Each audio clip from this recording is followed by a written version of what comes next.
Why? But are you hoping understand. to fight the entire next election on majority minority issues is what I'm asking you.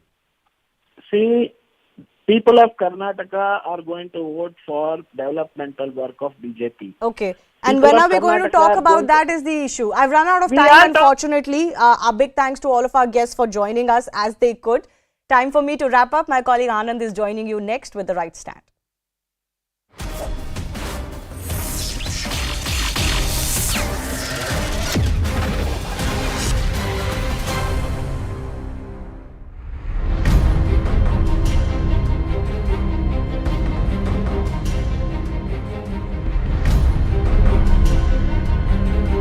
One place, let us say Tamilagam is more appropriate. This land keeps the soul of Bharat.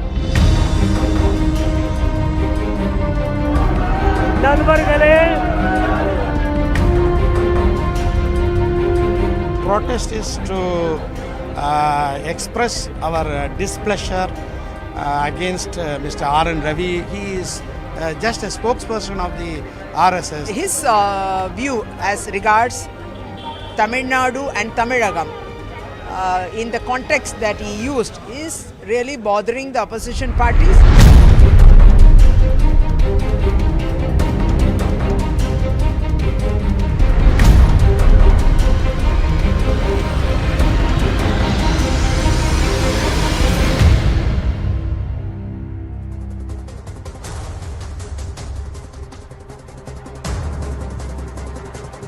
Namaste, Jai Hind and welcome to this edition of The Right Stand.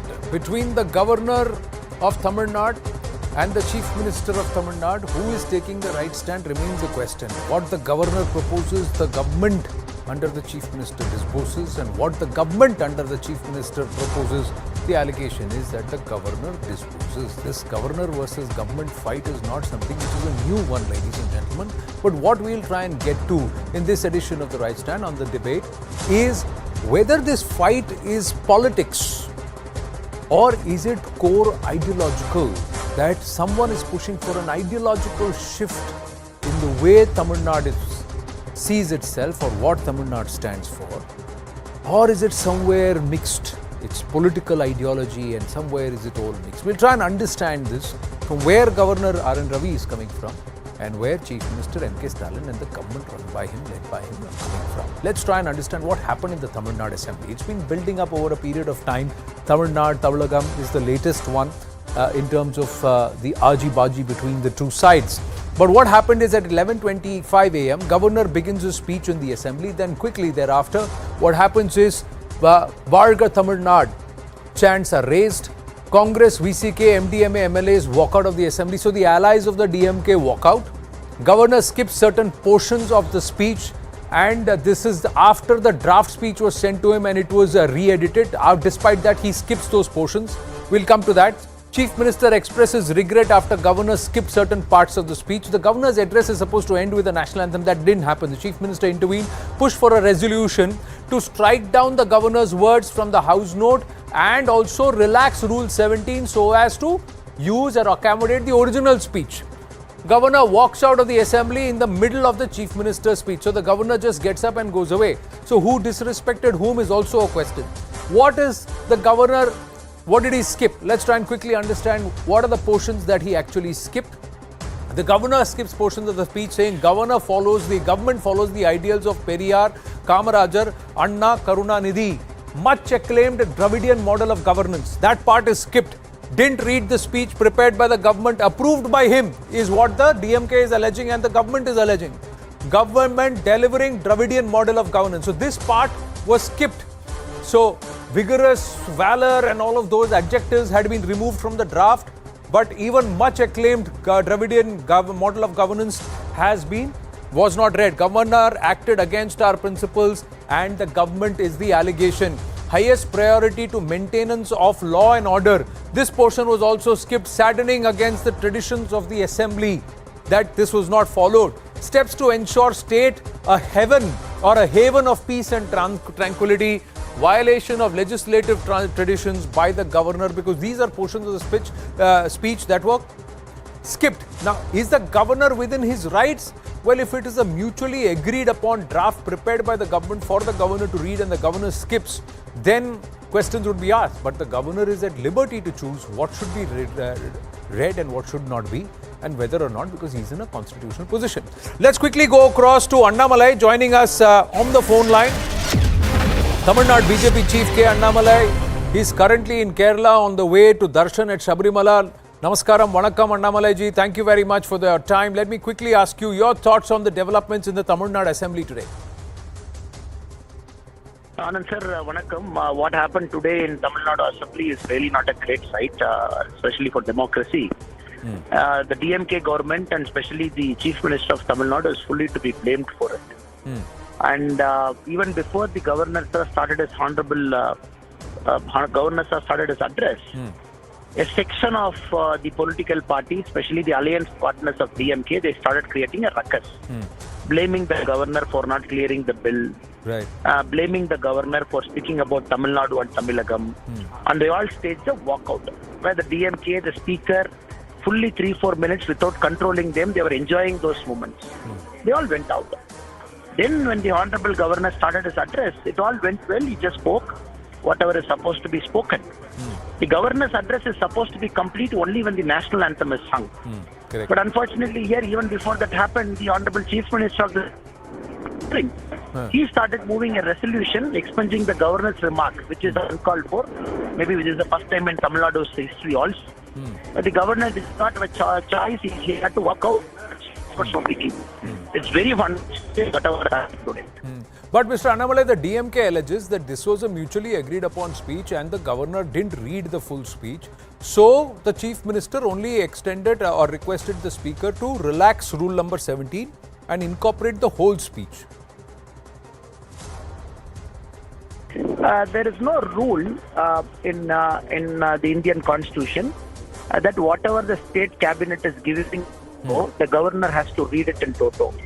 The governor will read it whatever is in consonance with the Indian Constitution. For example, there was a specific paragraph which said the Tamil Nadu government is solely responsible for repatriating back the Tamil fishermen who were stuck up in Sri Lankan jail.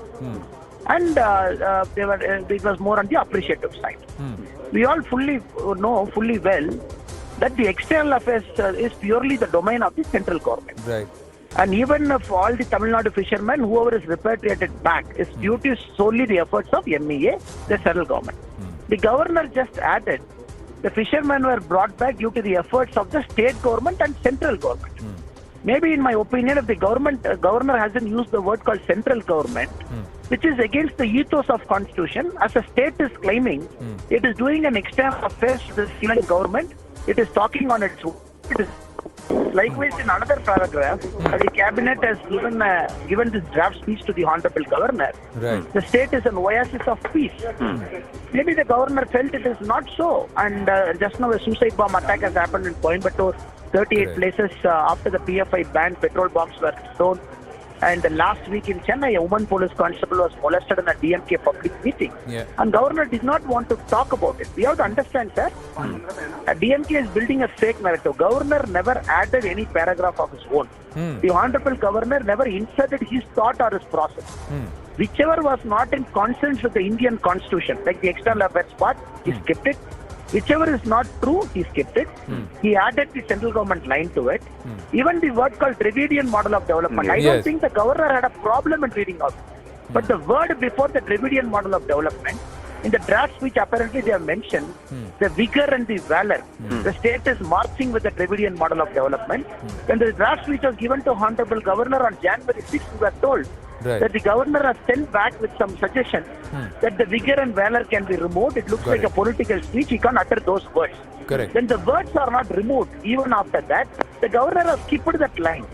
Now DMK is trying to build a narrative that the governor did not use a word called Dravidian Model of Development. No, I think the governor had a problem only with the adjectives that were used to glorifying. It looked more like a political But speech. Mr. Annamalai, this is the speech portion which is skipped by the governor from the speech in the assembly today. And this says the government is founded, and this is paragraph 65. The government is founded on the ideals of social justice, self-respect, inclusive growth, equality, women empowerment, secularism and compassion towards all, following the principle principles and ideals of stalwarts like Thandai Periyar, Anna Ambedkar, Peruntalaivar Kamarajar, Periyar Nigar Anna and Muttamil Aringar Kalaingar. And this government has been delivering the much acclaimed Dravidian model of governance to its people. So those two adjectives have been removed. It now says much acclaimed Dravidian model of governance to its people. The governor skipped that also.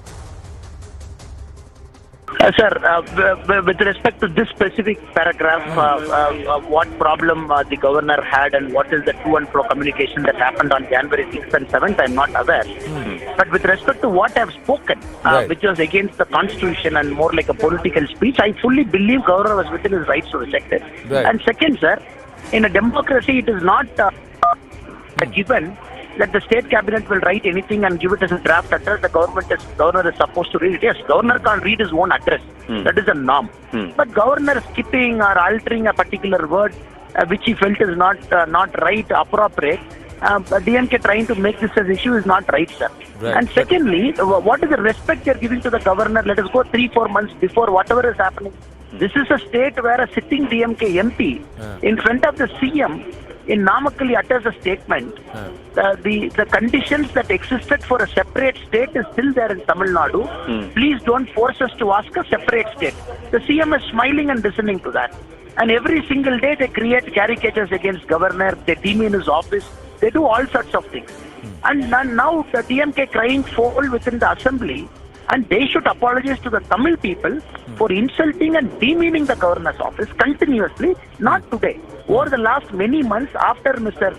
R. Ravi has assumed the office of Tamil Nadu Governor. But let me ask you, Mr. Annamalai, is this an ideological fight because the governor is trying to push an alternative narrative compared to the Dravidian ideology, political ideology? Or is this a political fight because the DMK is an opposition to the center and the governor is somebody who's appointed by the president? And that's the allegation that the governor is towing a narrative of the BJP or the saffron narrative. So the DMK government has to understand the current governor of Tamil Nadu is a 100% professional person. He comes from a certain background. This is not his first state as a governor. He was in a tough state in Northeast as a governor. Yes. He was our interlocutor for border issues. He's a thorough professional who's occupying this office. And many a times is asking that uncomfortable and inconvenient question to the state government. The state government just expects the governor to keep mum, which a right-thinking governor will never do that because he's here to do a specific work. And the governor has never interfered into the daily administration of DMK government. He never called chief secretary with a file to his office. He never reviews the administrative mechanism. He doesn't do that. He knows fully within his power. He just speaks truth to power, stating that you got to do this right. Last time also, after the Coimbatore suicide bombing attack, the governor made a statement. The state government should have been more careful in handling this. Immediately, the state government attacked the governor, saying, "How can you give lessons to us on administration?" This is unfortunate, sir. The DMK has got this mindset to attack the governor because they want to hide their failure in administration. They want to deviate the people's anger. That is why they are doing this as purposely. It is not happening once. But the allegation, Mr. Annamalai, is that the governor is sitting on 20-odd bills. The DMK government is saying, what administration will we do if you are sitting on installing laws that we want to pass? The governor's office has given explanation for that also. When there are some bills which outrightly encroaches into the union government's power, for example, the Rummy bill, where straight away they want to get into cyberspace, the domain is fully within the central government. The governor has sent back the bill asking you can't encroach into the central government domain. And they create a narrative as if the governor is deliberately not signing. With respect to some of the education bills, which is directly violating the UGC Act.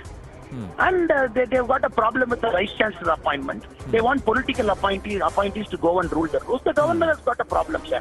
For every bill the governor is holding, he is not holding. He has put a note, he has sent it back to the speaker, asking for clarification. DMK government doesn't talk that side.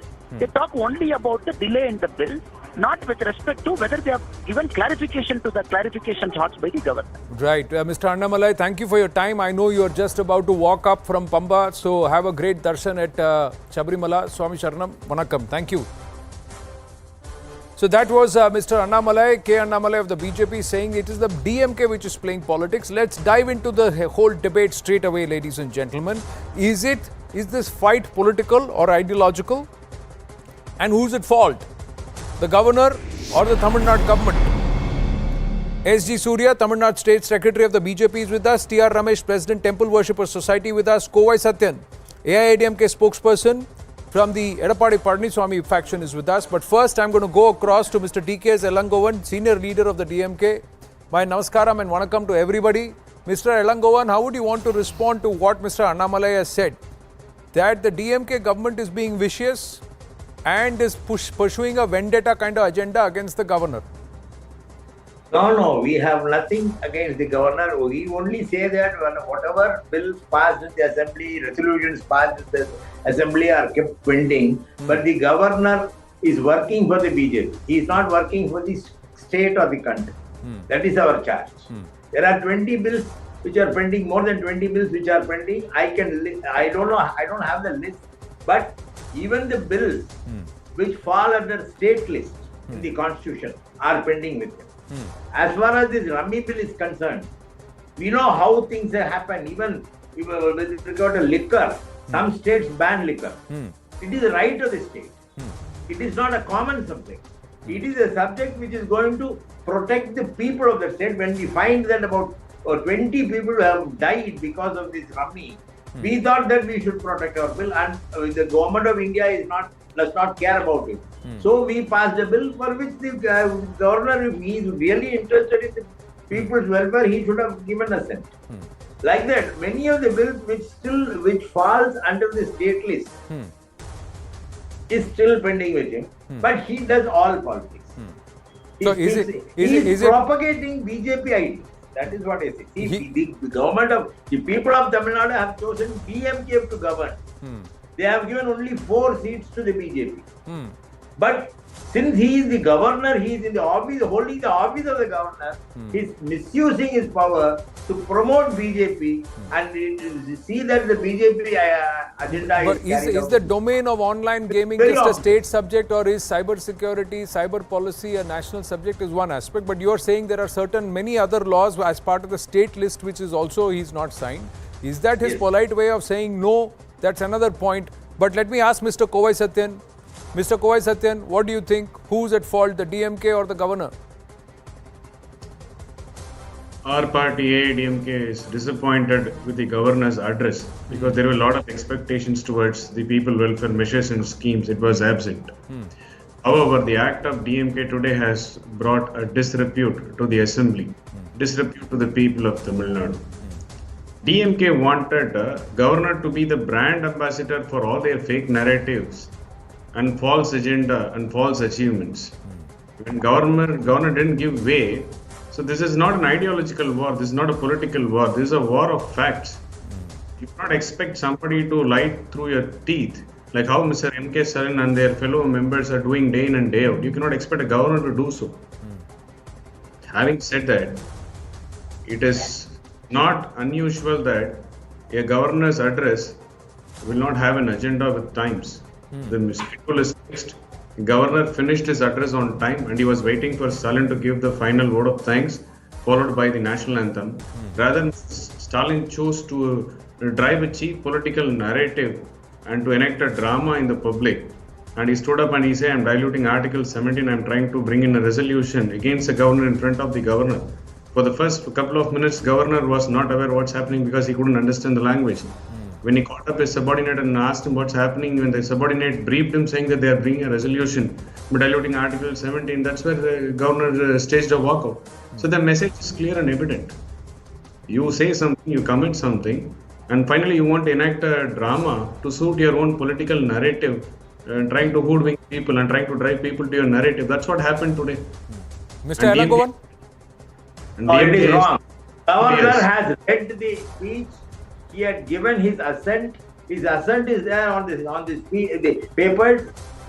After giving assent, when the speech was sent to him, he should have objected to certain portions. But he had given his assent. And after that only his speech was printed. What the Chief Minister said was, Maybe the governor has changed some portion of the speech. All we want is that the entire printed speech should become a record, should be on record. That was what he said. The printed speech was accepted by the governor earlier. He had given his assent. Only after that the speech was printed. After that, when he wants to change, then he should have asked, even at the time, before giving assent, he should have asked the officials to change some portion. But he didn't do that. Only after getting his assent, the speech was printed. No, but that's okay. But does that mean you would disrespect the governor? Was there no disrespect? No. You didn't allow the national anthem to play. There was no vote of thanks, Mr. Nilangon. Okay, please complete. Yeah, and then Mr. Satyan respond to it. No, what the governor did, he had given his assent. After that, the speech was printed and circulated among the members. After that, when he speaks, he changes some portion. He is deleting the names of the leaders who were instrumental in the development of Tamil Nadu, including Kamaraj, Anna, Periyar, Ambedkar, many leaders. See that his agenda is purely BJP. It is not in the interest of the state or in the interest. Maybe the ADMK may not like Anna.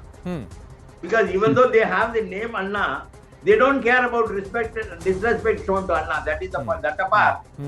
What the governor did was, he violated his own... See, let Mr. Satyan respond, and then I have a larger question. Yes, Mr. Satyan. Yeah, Mr. Ilangovan senior most can still try to set a narrative, fake narratives like their leader. In the parliament, they go and take a vote saying that this is the land of Periyar. They never invoke the name of Anna. Now thinking the plight of Anna, and we are the one who came forward and changed our party name to Anna as Anna Dravidian Model Kalagam. But they want to paste the sticker of achievement of Anna into theirs. Pasting sticker on somebody's achievement is in the blood of DMK. And you cannot find fault with it. That's their culture. And they telling us that no, we have forgotten Anna is nothing but a laughing stock. We don't have any change in our mindset that Tamil Nadu has to be Tamil Nadu, but we don't drive that narrative in the same of instigating people on separatism. Tamil Nadu is a part of India, and we are clear about it. Correct. Is it not true that DMK minister in presence of the chief minister, as alleged by Mr. Annamalai, did use the statement that we still have the option of separation, we still have the option of pushing for a separate state? Now, why make these soft separatist comments? Why encourage people who try and quote Periyar and say that Periyar said 4% of the Brahmins need to be killed and need to be culled. It was not done then, let's do it now. These comments are not being made by DMK leaders openly. Is that not true? And hasn't Governor Ravi deliberately been challenged? See, the chief minister himself uses Tamilagam. But when the governor says it, then they remove it from their thing, this one. So then what is this, Mr. T.R. Ramesh? Is this politics or not? And if the BJP talks about Hindutva, then they say they are pushing the Hindutva brand and the Hindutva ideology, etc. But the DMK can talk about the Dravidian model of governance, and that is perfectly secular and that is perfectly right. So you cannot talk about your political ideology, but I can talk about mine and it's perfectly all right. How is that okay? Truly, they are on a confrontation mode with the governor.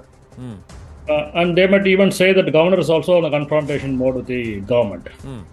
That's quite apparent, became apparent today.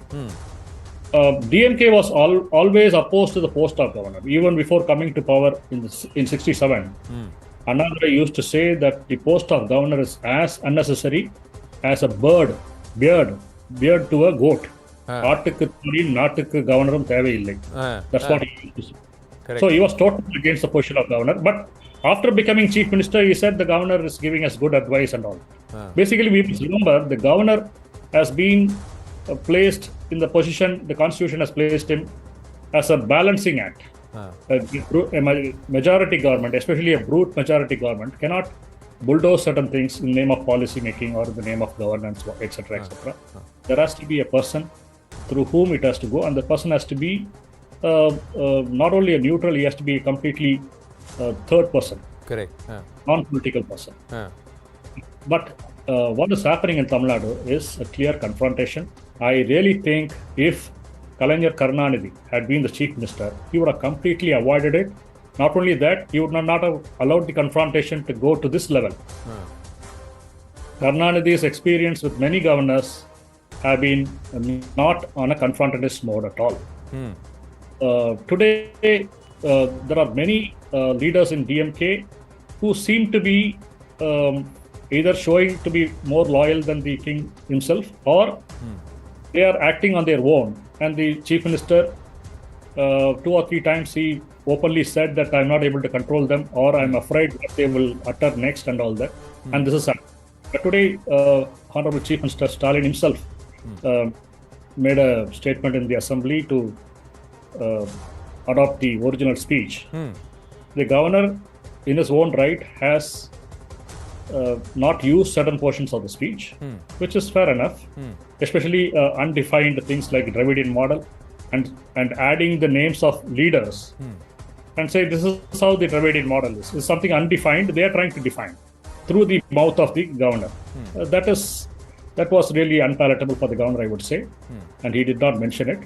But what happened today in the assembly is unprecedented. The governor should also make it clear, make it transparent, at least after a certain time, say after a month, why certain bills have not been passed, and what are the communications he has sent to the government, at least a synopsis of them, and ensure there is transparency and for before the people to know what is really happening vis-a-vis the bills. That should also happen. So you're saying both sides need to come down a bit, de-escalate this face-off, and both sides need to work together. And had there been perhaps some more mature politicians of the past would not have allowed this to escalate. But we have seen confrontations in the past too between governor versus government, not just in Tamil Nadu but otherwise too. And there have been far more unruly demeanors that have been conducted where leaders have conducted themselves in the most deplorable way in assembly and on the forecourts of the assembly in Tamil Nadu. So that is also not forgotten, and it's there etched in the memories of a lot of people who follow Tamil Nadu politics. But SG Surya, the governor is towing the line of the center. Governor is towing the line of the BJP. The governor is trying to do the work for a party which has just 4 seats in the Tamil Nadu Assembly. How do you want to respond to that? See, Anand, first of all, I am not the spokesperson for the governor, so I cannot speak on behalf of him. But as a political observer and an important party in the state of Tamil Nadu, I see it as the observation from the governor's point of view in his conduct today. First of all, DMK is playing this good cop, bad cop within the assembly by itself restraining from doing anything and asking its allies to go and shout in front of the governor even before he commenced his speech. So the intention of the ruling party and their alliance is very clear right from the beginning. Secondly, see, the governor is not mandated by the constitution or by the law to just read the script given by the state government. That there is no codified law. There have been occurrences where the governors have deviated from the speeches. For example, Arif Muhammad Khan, for example, Sadashivam, for example, Tathagata Roy, and for example, other governors in Bengal in the 80s and 90s. So this is not something new. Today, why I see governor has deviated, I can give you with pinpoint examples. See, suppose if the state government writes in the governor's speech and gives, the state of Tamil Nadu will succeed from the Union of India. Suppose the state government gives such a text, do you think the governor is supposed to read that verbatim? No. The governor will obviously apply his logic and the mind and the presence of mind, etc. Here, point number 12 and point number 65, these are the points that the governor has omitted from reading. Let us go to point number 12. The point number 12 tells, the state is a haven of peace and tranquility, free from any form of violence. Just before a week in the heart of Chennai, you had 2 DMK office bearers molesting and misbehaving with a woman police officer, and they were not arrested for 3 full days unless the pressure came from the opposition parties. So what kind of peace and tranquility are we talking about? We had bomb blasts in party offices, we had terrorist attacks, even the DMK's own ex-MPs are killed by murderers. There are 950 murders in the states in just 1 year, all cold-blooded murders. Before the DMK government, the law and order was not this bad. So what kind of peace and tranquility are you talking about? Do you think the governor is not allowed to respond with the evidence in hand? Secondly, I will come to 65th point. The DMK leaders, including the current representative, keeps telling the governor has demeaned leaders like Annadurai, Kamarajar and etc. My point is at point number 65, there are two words, Kamarajar and Dravidian Model. Dravidian Model. These both are oxymoron. How can you bring Kamarajar into the Dravidian Model? Throughout his life, he was against this Dravidian Model, Dravidian parties. Aren't you ashamed to claim credit of Kamarajar, who was throughout his life against you, to bring him under the Dravidian Model? Like Kovai Satyan said, they are spinning fake narratives through the mouth of governor, to which he is not acceding. Let us also consider facts. How is Kamarajar part of a Dravidian model? So you are saying that the governor skipped all those. Do you think the governor should come and read? So the governor, being on a constitutional post, skipped anything and everything that would not only underline what you as the opposition are alleging is a fake narrative, but also which would have also perhaps underlined or championed a political ideology narrative or that is being championed by the DMK. Mr. Elangovan, how would you want to respond to that? Final word, sir. This is not the one state matter. In every opposition ruled states, Kerala, West Bengal, Tamil Nadu, Andhra, Telangana, the governors are acting on the wishes of the BJP leaders. And the state governments were insulted. It is happening everywhere after the BJP came to power, after 2014. That is what we see.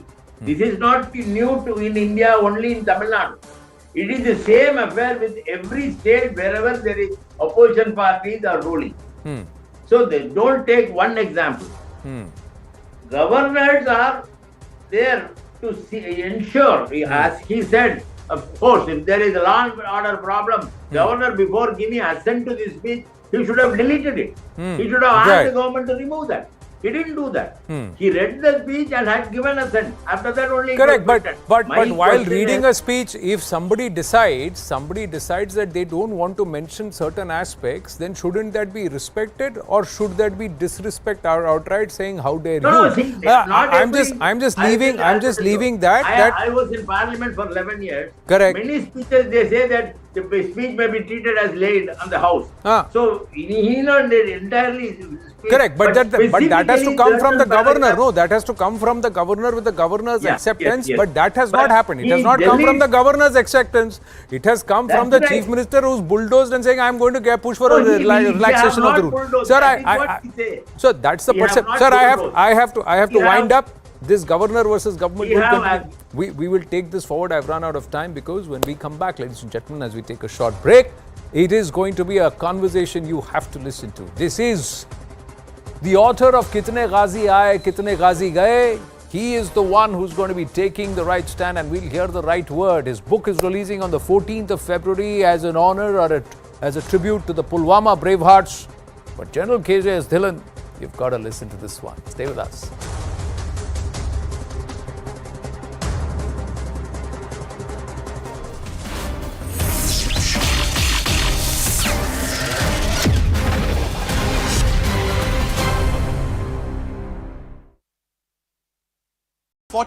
Such trains have been delayed. The Northern Railways have maintained that 42 trains which are delayed on the Sunday morning are being delayed for around 4 to 5 hours.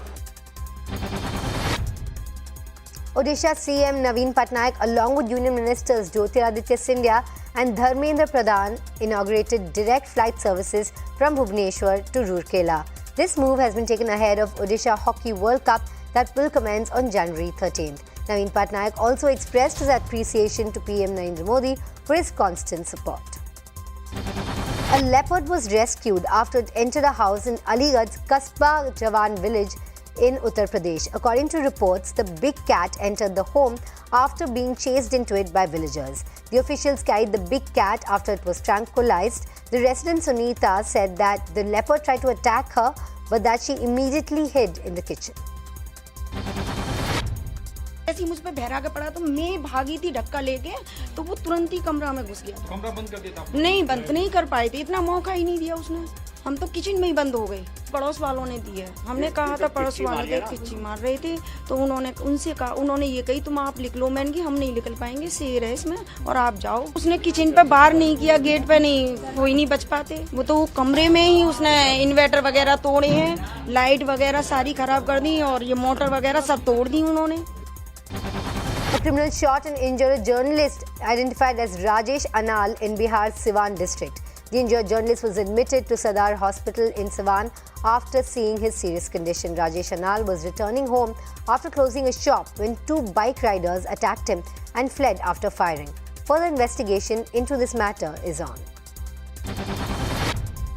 ये मुख्यमंत्री जी आ रहे हैं, माहौल बिगाड़ने के लिए ऐसा किया गया है, दूसरा कोई बात नहीं। जिला का माहौल खराब किया जाए इसलिए देखे हैं तो वे बताएंगे, FIR करेंगे तो खुद बताएंगे, अलग कोई बात है। लेकिन माहौल खराब करने के लिए ऐसा किया गया, ये हम प्रशासन से क्या आप लोग चाहते हैं? प्रशासन तो हर वक्त जो भी क्राइम करता है उसको पकड़ कर जेल प्रशासन भेजती है। ये भी जो क्राइम किया है वो जेल जाएगा। The Assam police intercepted a car and nabbed 2 drug peddlers and 1 other person near Assam's Jatinga area. The police have recovered 42 narcotic capsules that weigh 20 grams, which the accused kept in small plastic containers. The police have been keeping an eye on the nexus in order to catch them. एक plastic बोतल में मिला था, वहाँ पे छुपा के रखा था।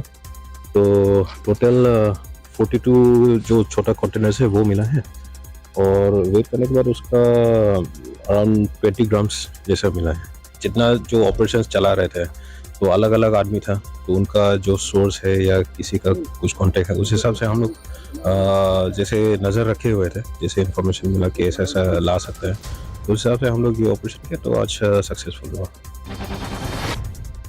2 workers died and 3 people were rescued after portions of concrete slabs of an under-construction building collapsed in Hyderabad's Kukatpalli. Out of the 3 people rescued, 1 worker sustained minor injuries. The injured worker was shifted to a nearby hospital. The municipal corporation also issued a show-cause notice to the building owner for deviating from the sanctioned permit plan. ERF local teams and also other local people helped us to clear all the debris. The 5 people was on the top of the building at the time of collapse, and 3 were came rescued safely, and 2 people were buried under the debris. And the spot when building collapsed, they might have died. So after a rescue of 5 hours, we were able to recover the bodies. Prime Minister Narendra Modi will flag off Ganga Vilas cruise on January 13. Preparations are currently underway and the excitement is high among people. The people of Varanasi believe that this cruise will be very helpful in attracting tourism and consider it as PM's gift to Kashi. The cruise will cover a distance of nearly 4,000 kilometers in 50 days. ये विश्व का सबसे बड़ा जल यात्रा है और हम लोगों का सौभाग्य है कि ये काशी से चालू हो रहा है, कि बनारस से चालू हो रहा है, और ये बनारस से चल के जो इसमें कई देशों के नागरिक रहेंगे, तो ये एक विश्व में एक अलग संदेश जाएगा। ये जो काशी जल यात्रा चल रही है और बनारस का पर्यटक इससे काफ़ी हद तक बढ़ा हुआ है। यशस्वी प्रधानमंत्री नरेंद्र मोदी जी हमेशा कुछ नया करते हैं, अलग करते हैं, और वो इसकी शुरुआत कर रहे हैं। पर्यटन के क्षेत्र में इतिहास रचा जा रहा है। Madhya Pradesh CM Shivraj Singh Chauhan hosted a dinner for the NRIs who've arrived for the Pravasi Bharatiya Divas, which is to be held from January 8th to 10th in Indore. Around 500 NRIs are taking part in the meet. Remember, Friends of MP was formed during Shivraj's US visit in 2016.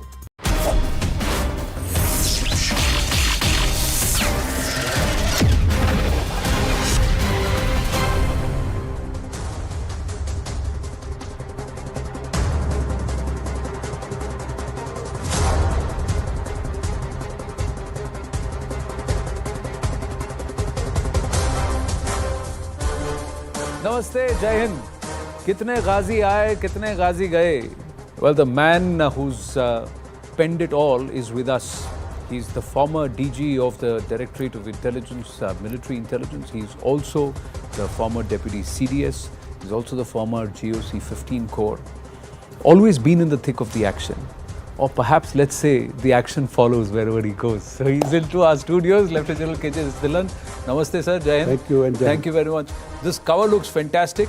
I know this moment, which happened, and it happened with somebody from my own fraternity who tried to interrupt you during Pulwama. So I know this shot. ये तो मुझे पता है. पर ये कितने गाजी आए, कितने गाजी गए, ये कहाँ से है? And what's the thought process behind that?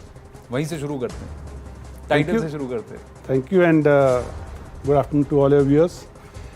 This statement, कितने गाजी आए, कितने गाजी गए, is also from the same press conference which you referred to, which happened 100 hours after the Pulwama ID blast.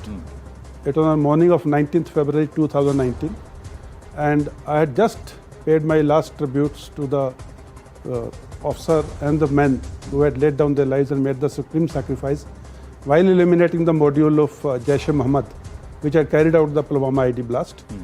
So, for the last 3-4 days, ever since 14th of February, the media was abuzz with the name Ghazi, that Pulwama has been carried out by a terrorist whose code word is Ghazi. And Ghazi is a very preferred code word by the Pakistani terrorists.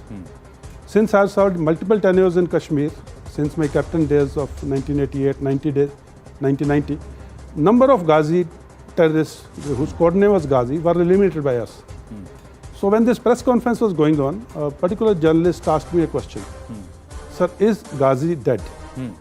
Ghazi was the code name of Pakistani terrorist Kamran, who was head of Jaish-e-Mohammed in Kashmir and who was in charge of this module, who had carried out the Pulwama blast.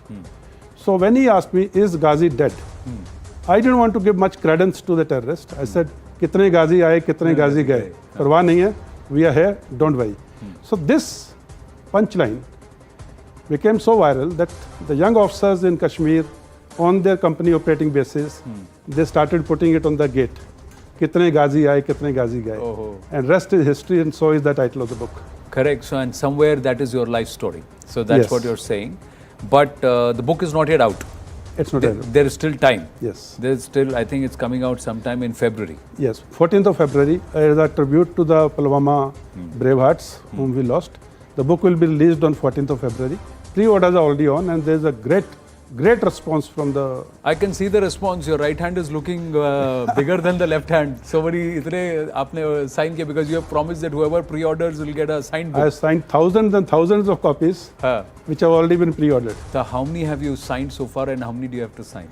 I have signed number of thousands, and few thousands are still lined up. You're still not telling me the number. After this, I have to go and sign. He's with the hope that these numbers will grow, but that they're growing. They're growing by in last 2 days.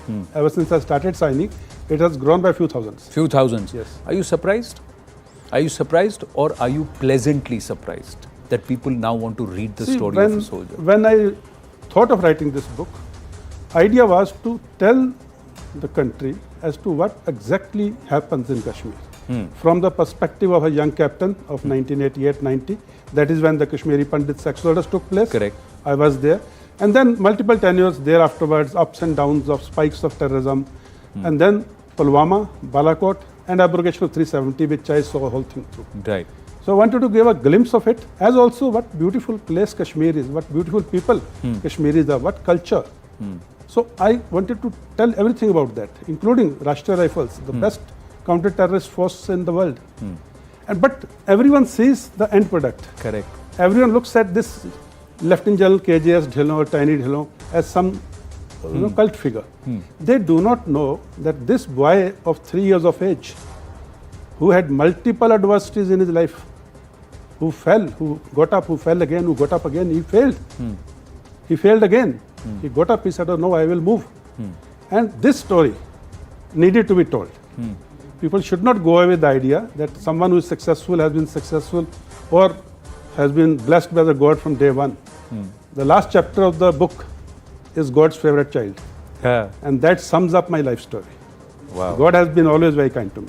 Yeah, and they say no कि जिसके ऊपर वाहिगुरु की मेहर हो या रब की मेहर हो, then there no matter, but he also tests them the most. Yes. Or the the divine force also tests them, those who they love a lot.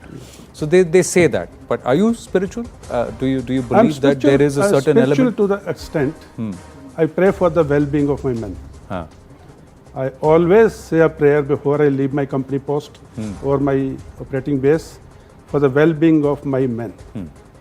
I am not spiritual towards the side where people ask something from the God. So again, as God's favorite child, God has been very kind to me. Correct. But I'm spiritual only for the well-being of my men. Somehow it is when you don't ask, that's when you get. Yes. So it's, and the test happens. So let me ask you, you've narrated 3 decades of action. So from a young captain to Lieutenant General KJS Dhillon, so that growth happened, graph happened for you, but it all happened in those perhaps the most traumatic times and turbulent times in Jammu and Kashmir.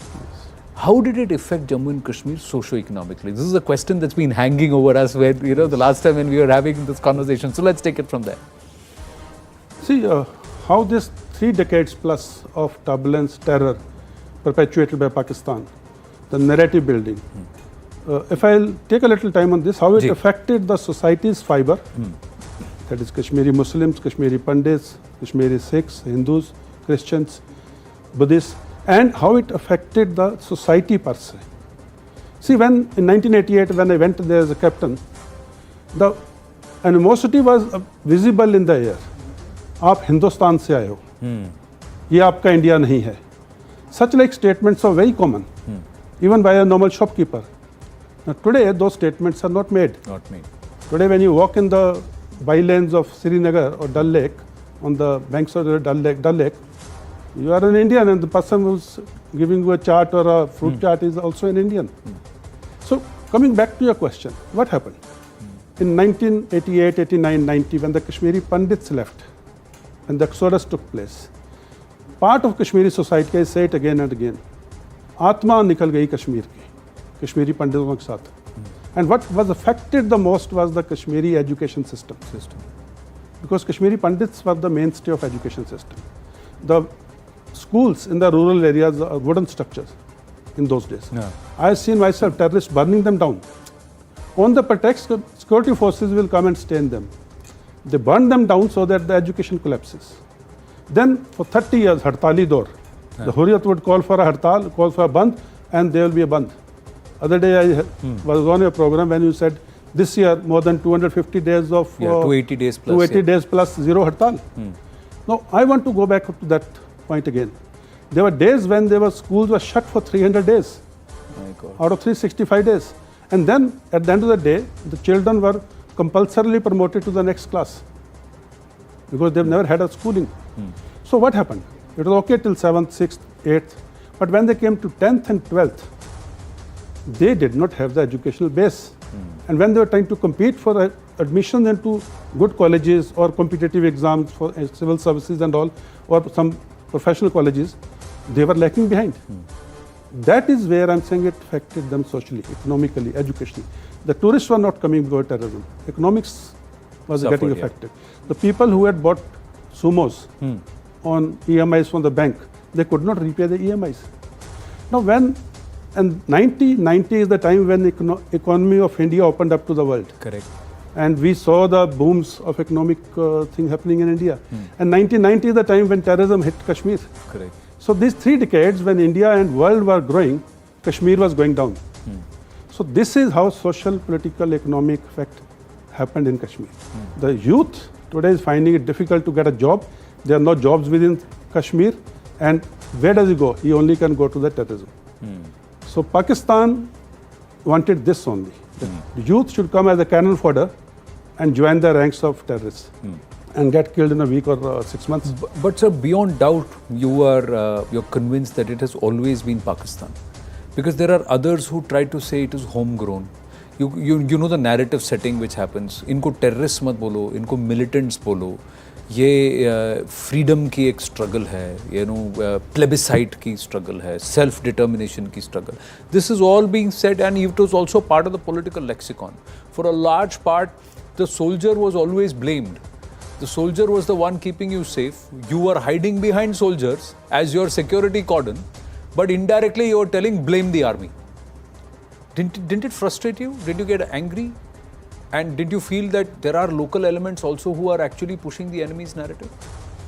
See, this whole game of narrative and plebiscite, people who do not understand a word of Article 370 or 35A or UN resolution are the ones who are making these statements.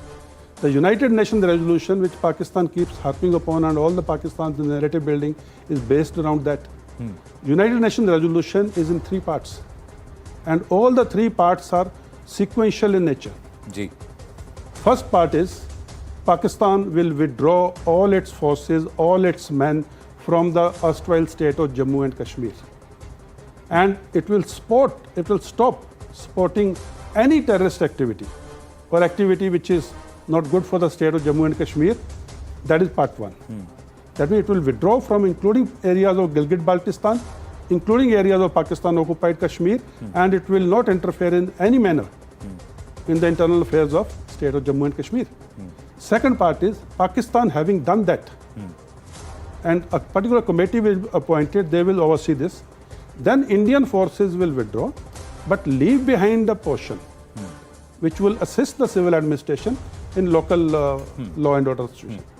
Once this is done, then is the third part of plebiscite. Correct. And they're sequential. Correct. Pakistan has failed to even, do the first part. It is still continuing to interfere in internal affairs by supporting terrorism. Correct.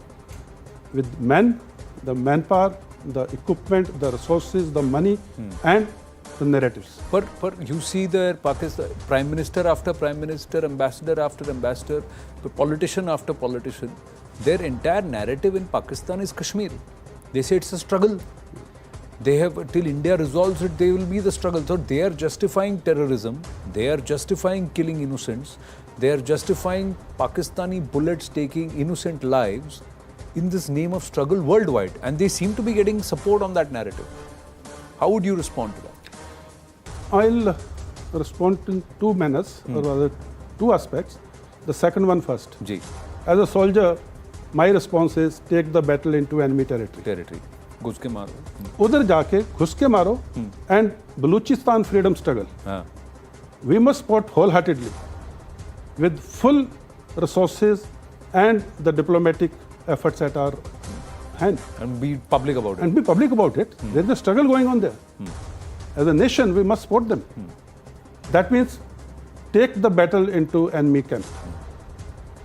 Hit them where it hurts. Now, second is about this narrative. Why Prime Minister after Prime Minister, or government after government in Pakistan only talk about Kashmir? Look at the economic state. Look at the petrol prices. Look at even the prices of the atta, dal, chawal, chini, chai patti. Look at the dollar rate.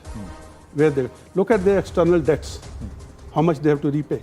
Look at the type of economic pressure which is coming from China after so-called soft loans. Correct. The economic state is in doldrums. The politics, we all are aware what's happening there. Their diplomacy is failing against might of Indian diplomacy, where we can tell the world, we will do this because this is in our nation's interest. Specifically referring to import of oil and energy from Russia. Our foreign minister, Mr. Jaishankar, has been more than one occasion very straightforward about it and says it's in interest of my nation, I'll do it. Look at where Pakistan's diplomacy is. Their own kith and kin have not supported them on 370. Correct. Then next is the military. The military might cannot withstand the might of Indian military. It has been proven time and again. They cannot. So when they cannot fight a conventional war, when they cannot compete against us or contest us on economic front, when their political instability is at highest peak, their diplomacy is failing, how do they justify their existence to their public? Correct. The only binding factor which they have weaved in the last few decades is Kashmir. The people who go to Pakistan-occupied Kashmir on permit and return from there after a few days or weeks have personally told me, साहब हम जन्नत में रह रहे हैं, गुर्बत है वहाँ पे, तशद्दद है वहाँ पे पाकिस्तान आर्मी की. They are not treated like Pakistanis. Their culture of Kashmir has been killed. Today in Kashmir, every Kashmiri speaks Kashmiri language. Correct. In Pakistan-occupied Kashmir, it's all Punjabi. सारे पंजाबी वहाँ से आके बैठे हैं. So they have killed the Kashmiri culture in Pakistan-occupied Kashmir. So people who go there and come back, they come back their eyes wide open. We have limited time. There is a lot that is there in this book. You have shared some details. Have you talked about your biggest failure and also your biggest victory in the book? What is perhaps your biggest life lesson, and what is the one thing which you believe, this is my win? As an individual, the biggest challenge or biggest debacle which I had was at 3 years old. It's on the first page of the book itself. So this did not deter me from moving ahead. I will not talk much about it. I'll get sentimental about it. So that was the first lesson. Failures happen. I only wish this does not happen to any other child. What happened as a 3-year-old? You read the first page. We'll talk about it in the next interview. And as a professional, biggest challenge was when Pulwama happened. I was 4 days into the command of Chinarkot, and we had the biggest terrorist action where we lost 40 brave hearts of CRPF. That was the challenge. And everyone thought he has just come as a corps commander, such a big incident has happened, he's finished. And that evening, I still remember, we had a meeting. In fact, before we went for that meeting, I narrated this in the book. My ADC, Captain Sandeep Singh, was with me. Naturally, young officer, was a little anxious, and he was also overcoming the whole situation because information was still pouring in. Correct. So he asked me, he said, "Sir, ab kya hoga?" And my one-line answer was, "We will get the bastards." Pardon my language. But that is, he told me later, he said, "Sir, you proved it within 100 hours." And that evening in that press call, in the meeting which we had, very high-profile meeting, people were talking about why this happened, why this car was allowed to come in, why this convoy moving at this speed, why the bulletproof was not there, why the distances and number of vehicles. My point was, all this will come out in the court of inquiry. Today, our aim is to get the module. The nation's morale was going low. Correct. We have to hit back. All these things can be sorted out later. And then as a team, we got down to it. Within 48 hours, we got the information. We struck at middle of the night. And before 100 hours, we eliminated the module. Lot went into that operation. Correct. It was not that simple that just information came and we struck. I have written at least 5 pages on that as to what all actions were taken that we get that information. Actually, we extracted that information. Rest is the history, and my salute to the brave hearts who lost their life in that operation. Yes, but there was also a message that was sent. After Pulwama came Balakot. Yes. Did you ever, when you first realized that something like this is being planned, did you feel that finally घुस के मार रहे हैं? There was one action that had been taken for Uri, but that was pincer action which was there, slice and dice and then get back. But Balakot was quite punitive and the extent of it required a lot of planning. So what was your thought on that? And इसके बाद आखिरी सवाल. Militarily speaking, when the Air Force crosses an international boundary, it's war. Our Air Force, when they struck Balakot, they crossed the line of control, they overflew Pakistan-occupied Kashmir, they defeated the Pakistani air defense, they defeated the Pakistani Air Force, they crossed the international boundary and hit Balakot inside proper Pakistan. So if this sort of an action was happening, I as a Chinar Corps commander was responsible for complete line of control in Kashmir Valley. Starting from Gulmarg Heights, going right up to the boundary with the Ladakh Corps. And I am responsible for all the operations across the line of control, on the line of control, behind the line of control. I knew my task very well. Even if there was the slightest of reaction from Pakistan, it had to be hit back at least 20 times strongly. So that they learn their lessons again. And the best part is, although we prepared for it, best part is I was convinced they will not do it because they do not have the guts to strike the might of Indian Army. And they did not do it. तो फिर उसके बाद फिर हमने क्यों नहीं किया वापस? क्योंकि पेस्ट कंट्रोल तो हर क्वार्टर में करते हैं ना. हमको तो हर साल में एक बार करने की ज़रूरत है. आप देख रहे हैं कि वहाँ क्या हो रहा है. कई बार डज इट irk you? क्योंकि आपको तो मिलिटरी इंटेलिजेंस मिलती है. You know what is happening. सामने क्या हो रहा है you know very well. But कुछ नहीं हो रहा. हम कुछ नहीं कर रहे हैं. देखिए, you use the word pest control. पुराने पेस्ट कंट्रोल होते थे ना, उसकी बदबू आती थी जी, इंसेक्टिसाइड की। जो अभी नए टाइप ऑफ पेस्ट कंट्रोल है ना, उसकी बदबू या खुशबू नहीं आती। Well said sir, well said. हो रहा है, तो यानी पेस्ट कंट्रोल हो रहा है, हो रहा है। Yes. अच्छा, फाइनल क्वेश्चन, ये टाइनी कैसे आपका नाम पड़ा? Because you are nothing but tiny, आप तो मेरे से भी टॉल है। कई बार ऐसे मैं अभी बाहर ही किसी को कह रहा था कि धिल्लोन साहब से जब भी मिलता अच्छा लगता है, क्योंकि सर उठा के बात करते हैं। So tall, so but how did the word tiny come to you?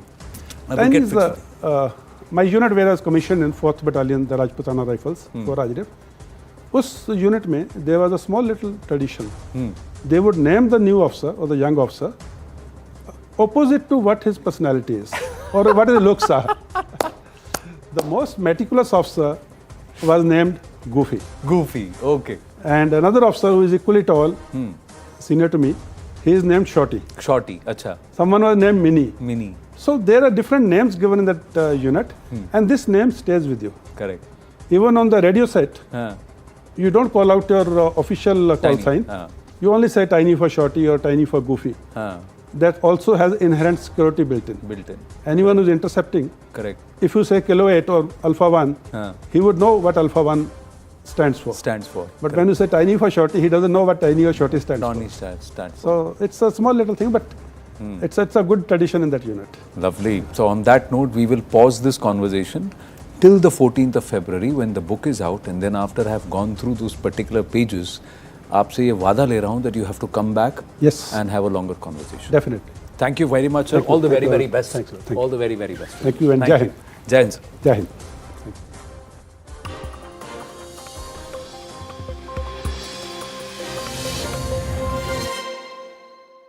Good evening, this is Brass Taxam Zakir Jacob. The Bharat Jodo Yatra from Kanyakumari to Kashmir has had political resonance across the length and breadth of the country. Whether it has electoral resonance, that's a different matter. But now, as it moves from Haryana into Punjab, Rahul Gandhi has waded into religious territory. He has defined the fight against the BJP and RSS as one between tapasvis and pujaris.